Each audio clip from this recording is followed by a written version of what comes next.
Seventh. आज मैं आपको चैप्टर 7 नकलची मत बनो पुष्प चैप्टर पढ़ाने जा रही हूँ।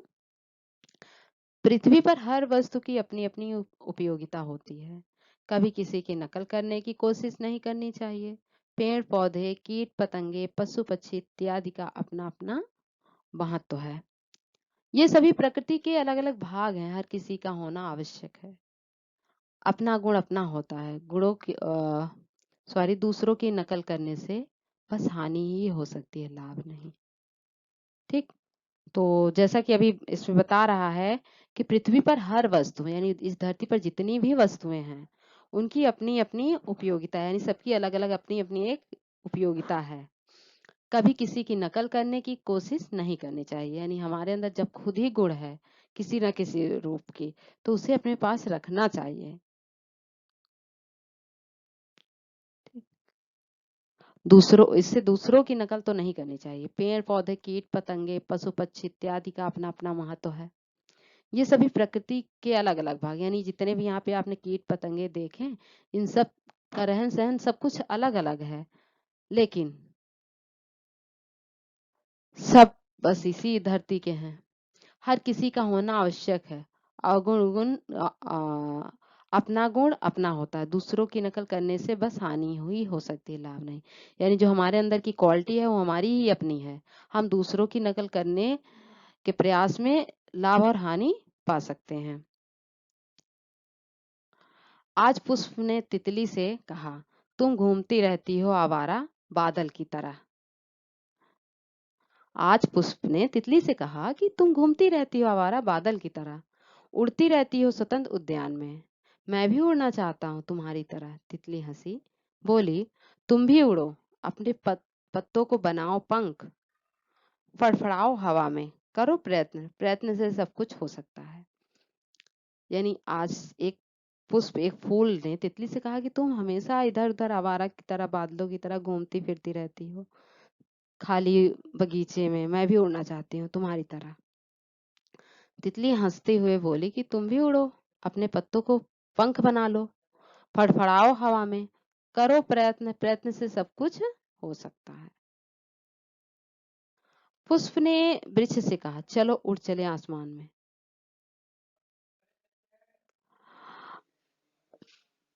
घूमे तारों सितारों के साथ। क्या एक जगह खड़े वर्षा से तपस्वी की तरह।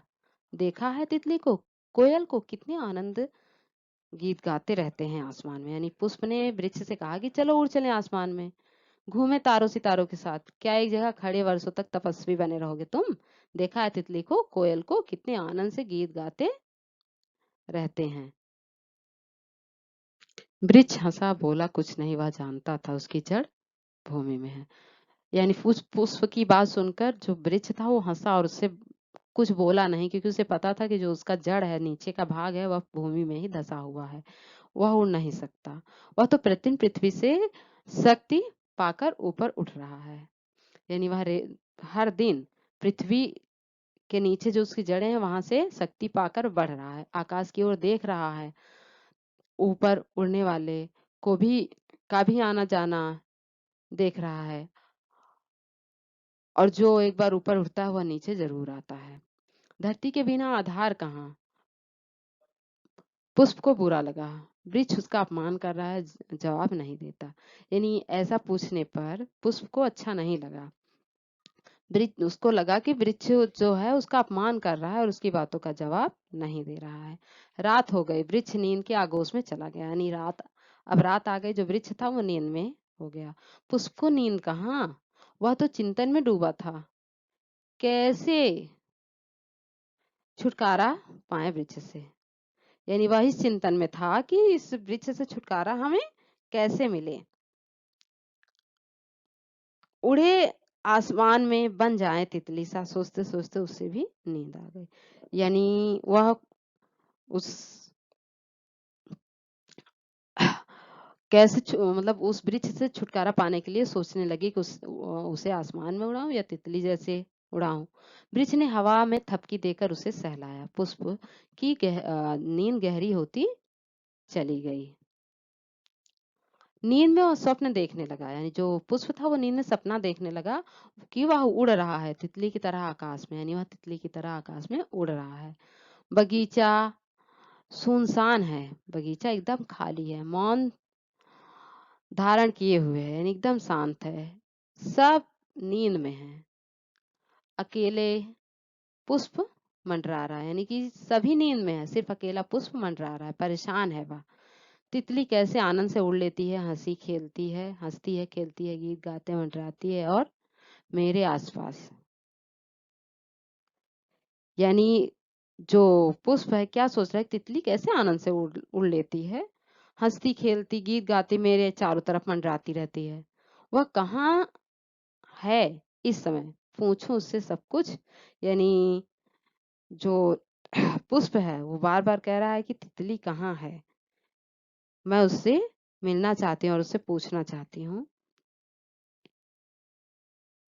पुष्प को प्यास लगी है, वह पानी पीना चाहता है, कहाँ मिलेगा पानी, कौन पिलाएगा उसे, वह सांस नहीं ले पा रहा है।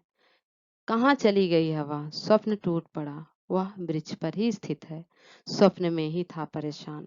यानी पुष्प को प्यास लगी है सपने में, वह पानी पीना चाहता है, वो सोच रहा है कहाँ पानी मिलेगा, उसे कौन पिलाएगा, वह सांस भी नहीं ले पा रहा है, हवा भी पता नहीं कहाँ चली गई थी। तभी सपना उसका टूटता है और वह वृक्ष पर ही स्थित रहता है, स्वप्न में ही वह परेशान था।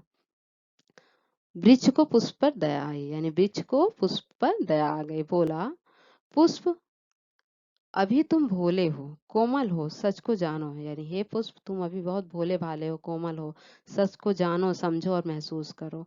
तुम में मिट्टी की सुगंध है, यानी कि जो तुम हो तुम्हारी जड़ों में सब में मिट्टी की सुगंध है, तितली भौरों में ये चीजें कहाँ, तितली भौरे तुम्हारी सुगंध पाकर मनमस्त से आते हैं तुम्हारे पास, यानी तितली भौरे तुम्हारी सुगंध पाकर तभी मनमस्त होकर तुम्हारे पास दौड़े आते हैं। तुम्हारी सुगंध हवा के साथ फैल रही है संसार में, जो तुम्हारी सुगंध महक है वो हवा के साथ संसार में फैल रही है।